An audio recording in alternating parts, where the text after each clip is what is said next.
from Russia because that's fake news. I mean, he was talking about real stories.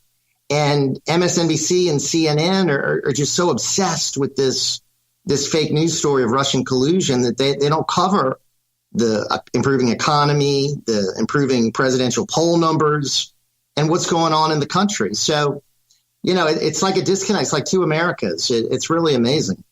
It is. And one of the articles that we talked about with what you just pointed out, MSNBC freaks out. Lying Trump's strange speech was like dictators from Cuba and Venezuela.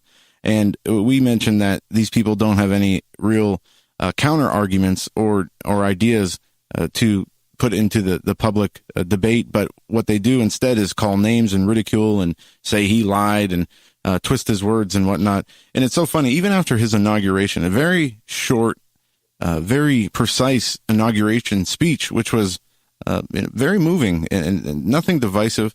They said it was Hitlerian. They said, it was dark. It was tyrannical. And this is what these people have been reduced to. The media, CNN and the mainstream media, all the mainstream media, we talk about this a lot. I'd like to get your opinion on this, Jeff. It seems that they have endless supplies of money, or people are, the New World Order is going to support them, keep them on the air no matter what. Do you think there'll ever be a time, even if nobody watches the mainstream media, that they'll come off the air? That is a great question. I mean, I wonder sometimes how they keep their broadcast license when they engage in the kind of attacks that they do, because, I mean, there's no fairness about anything that they do. I think that eventually, if their ratings continue to plummet, whoever is running that network would have to figure out that they need to switch course. It hasn't happened with CNN or MSNBC so far, but you would think that someone would come to their senses and make a change. The good thing is we've got your program. We've got things that I'm doing. We've got all these different news sites now. We've got talk radio that really give people an alternative. I remember growing up and we just had ABC, CBS, and NBC. I remember my dad being so upset that he had to sit through Walter Cronkite. And that's all we had. And now it was Huntley and Brinkley now. Come on. John Chancellor. I mean, not much better. But now we've got some different alternatives, which I think are one of the reasons why their numbers are going down. People are seeking their news elsewhere. I agree with you. We see so much rhetoric coming from these news organizations. And as you said, how have they not had their broadcast license pulled? How are they allowed to stay on air? And obviously, if Trump were to pull their broadcast license or even talk about it, they would start freaking out saying how, they are the only truth in the world, and attack on them is an attack on the First Amendment. And, it's basically bullying your enemies and whatnot. But these people don't understand that they have made themselves the enemies of the American people. And they're not only attacking Trump, Trump is just the figurehead. They're attacking each and every person who promotes them and shares the same ideals, the American ideals, in the Constitution and the Christian conservative side. And that's what they really hate. So when they, lump their hate on the president, they are really also hating their supporters. But how can they get away with things like promoting or talking about his assassination? And how have their licenses not been pulled? Do you think that would go well? Do you think that we would see a Civil War type atmosphere if they did pull the licenses? Well, I mean, I hope and pray we don't see any violence directed toward the president. I mean, with that kind of hate out there, people are, ingesting all that. I mean, my goodness, I wish the best for our Secret Service and all the people that are protecting him, because there's some wacko liberals out there. Look at what happened at the ball field in Alexandria. Look at what's happened in many other cases. But I don't know. What I find interesting, though, is, you mentioned all these attacks against the president and all these various commentators so unhinged. They're also, I don't think they understand, maybe they do, maybe they don't, they're also attacking 63 million people that voted for him and people that have Christian values and do love America. And they're turning those people away. I mean, now the only reason I watch CNN or MSNBC is just for show prep. I mean, I would never watch their networks by, any choice of my own if I had my preference. I mean, it's insufferable. I mean, it really is hard to sit through one of their programs. You're exactly right. And by the way, our guest is Jeff Carrere. I like his writing a lot, and he's got Jeff, plug your program so our listeners know when it's on, please. Yeah, what I do is a morning show in New Orleans on WGSshow.com that folks can check out at TuneIn Radio, also the web in New Orleans area. It's 9:90 a.m. And then I do a PBS broadcast. I might be the only conservative on PBS. That's in the New Orleans area on WLAE TV, and we air on the weekends, Friday nights and Sunday nights. And a lot of these various columns that, I have written in the past are on townhall.com, and there are a number of other sites that I write for. It's good to sort of help me get all of this off my chest, because really when you go through having to analyze everything that's happening to this president that I supported, I was one of his delegates and a co-chair for Louisiana. I've just never seen this kind of hatred directed toward any other president. And I remember Nixon, and I remember the Bushes, and of course Reagan. It's just far beyond anything I've ever seen before. And it's really, I think, turning off millions and millions of Americans. So when CNN's ratings tank, I mean, to me, that's a cause for a celebration. Yeah, I totally agree.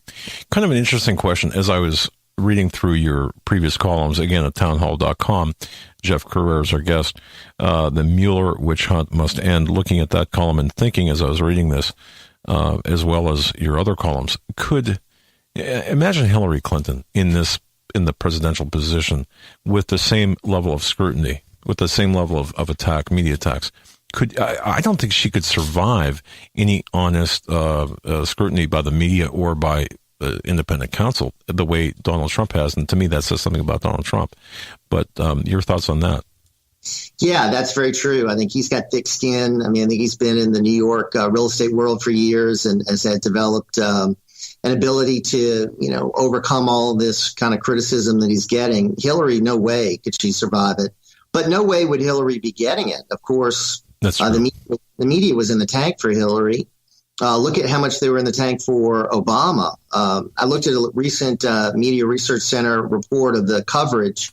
91% of it toward President Trump was negative. And then I looked at what they did toward Obama, and the vast majority was positive.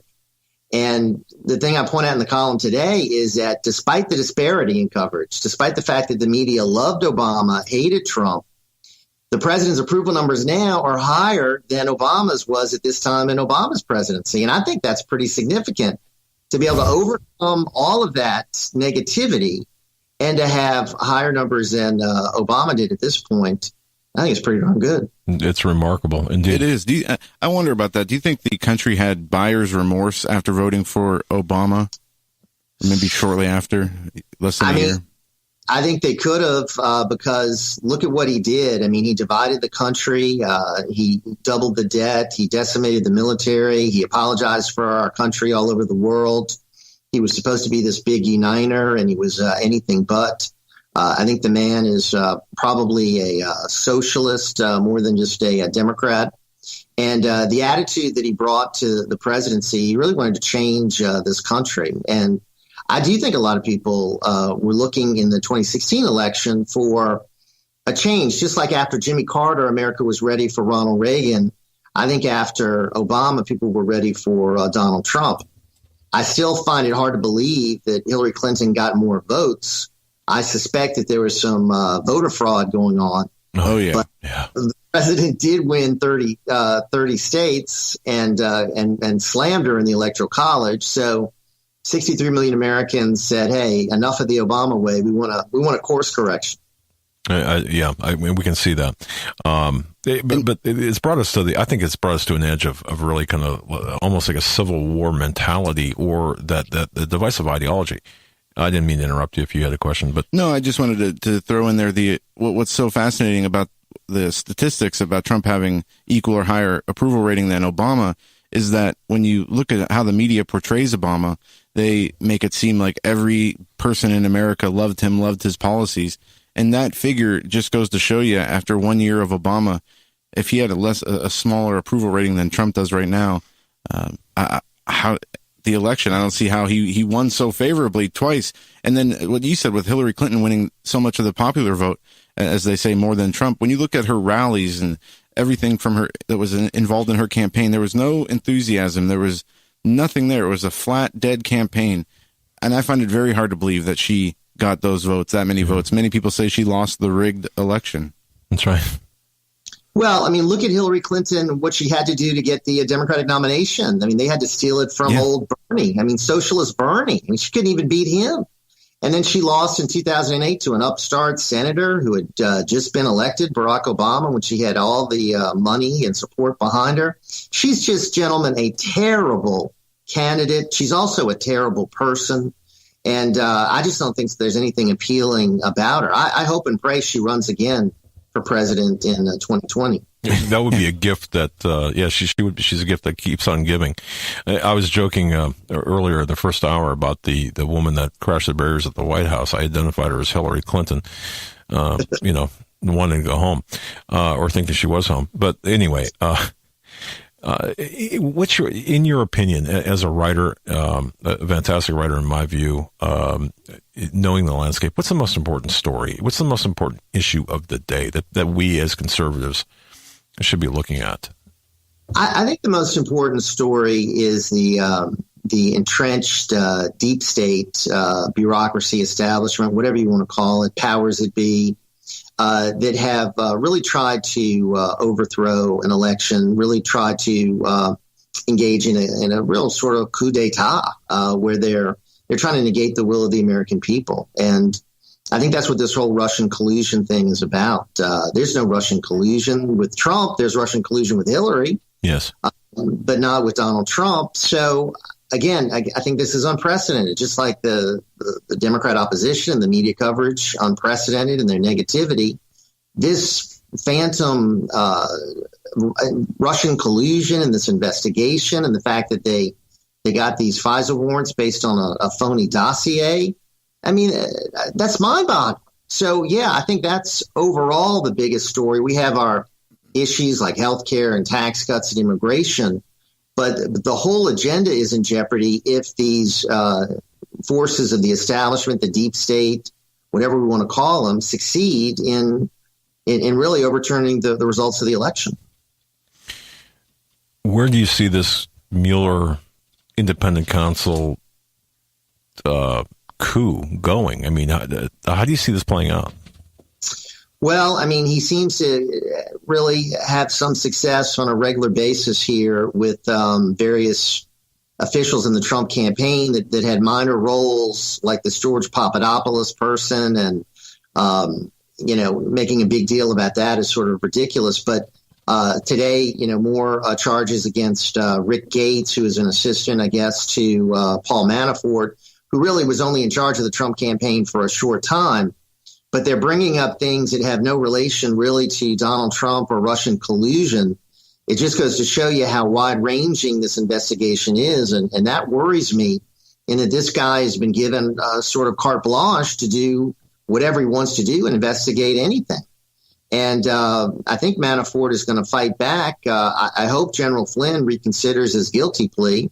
I think he was set up totally. I don't think General Flynn did anything wrong talking to Russians. You're in a transition. You should be talking to foreign leaders. That's totally normal to me, what he should have been doing. So yeah, and they didn't charge him with talking with anybody. They charged him with allegedly lying to the FBI. And we have information that says that possibly the 302s, which are the FBI reports, were altered. And now Flynn is thinking about withdrawing his guilty plea. Jeff, I want to ask you this. From the corruption in the FBI and the DOJ trying to set up Trump and set him up with this Russia investigation, what do you think about Jeff Sessions? What do you think about the people that are still in the Peter Strauchs and whatnot, Rosensteins, who are still employed at the top levels of the FBI and DOJ? Gentlemen, I had the pleasure of meeting Jeff Sessions, and I was excited when he was initially selected. I thought, wow, this is a great conservative, a great man. I honestly believe this is the biggest disappointment in the Trump presidency, the worst selection. I think he has been horrible. The recusal, I think, was ridiculous and unnecessary. That set the stage for the whole Mueller investigation. And then, of course, we lost a Senate seat as a result of the whole thing. And he hasn't done anything to get rid of these Trump haters in the